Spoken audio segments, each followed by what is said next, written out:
This is a treat. We're watching you on TV. You don't see us all here, but we're watching.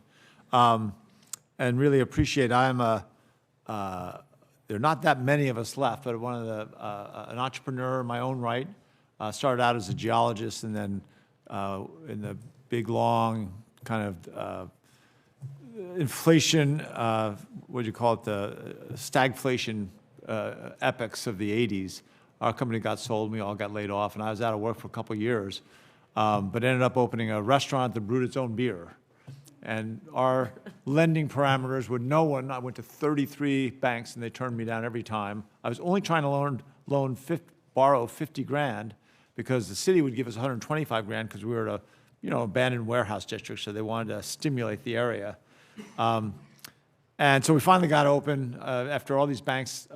Actually, the Women's Bank was the only bank that would give us a loan. And we had to put up about literally $150,000 worth of collateral, stock certificates and house deeds to get a $50,000 loan. Got going, and things took off.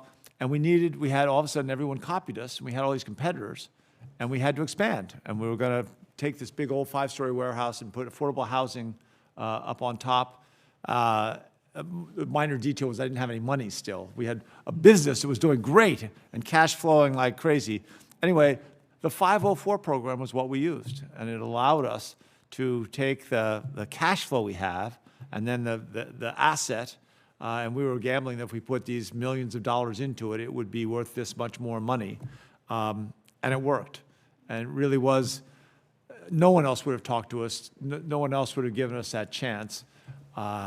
And I think if you look at so much of the good ideas and innovations that come out of this country, it's people that are, not that they're that smart, they're just about to lose their business and they're fretting every hour, lying awake at night figuring out how you're going to make payroll. How can you get more customers? How can you get a better margin on those customers? And that's what creates that devotion to trying to solve your problems is really what leads to solutions that a lot of other people make benefit from. It turned out we ended up making a whole bunch of money out of it, but I never intended that. The only reason I was a small business person was because I didn't want to have a boss. Anyway, I appreciate very much all of you and what you've done. And let me start off with Ms. Kennedy. As I said, major investments in things where you've got fixed assets. It's an amazing resource for our businesses. And I think the renewable energies, obviously, we've seen a bunch of that. One of our first bills that we introduced was going to allow us to use 504 programs to invest in energy efficiency or clean energy projects. Sometimes it's hard to get that improvement in cash flow to be monetized.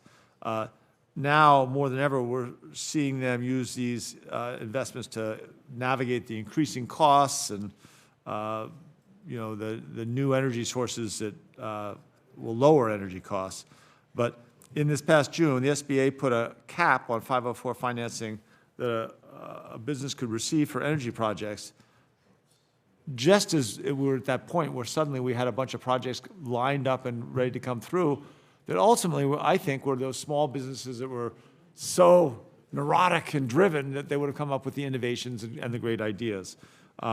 So, Ms. Kennedy, I'd ask, how have small businesses used F504 to invest in clean energy, and what does the cap do in candid terms? Thank you so much, Senator.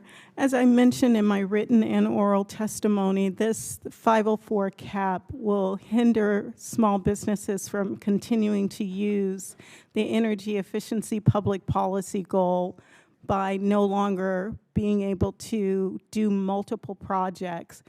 Dual Textile is one of the businesses I mentioned, and Somerset Reno is another business I've mentioned. And we have a number of businesses in California in particular who could benefit from removal of that cap so that they can continue to grow using the energy public policy goal. It's really critical in California as energy costs continue to go up because of the fires, and we need to have access to this particular public policy goal without those limitations. Great, thank you. And can I steal another minute? I suppose. I told too long a story, and I apologize. And Mr. Roccio, I'll get rid of all the flowery preamble. But how do you describe, how can lenders combine different types of financing to support businesses? And is there something we should be doing in Congress, or is there something that we can kind of put our shoulder to the wheel and try and get the SBA to do in terms of being innovative? I ended up with 4 different loans to get that project done, and one of the great things about the 504 was it would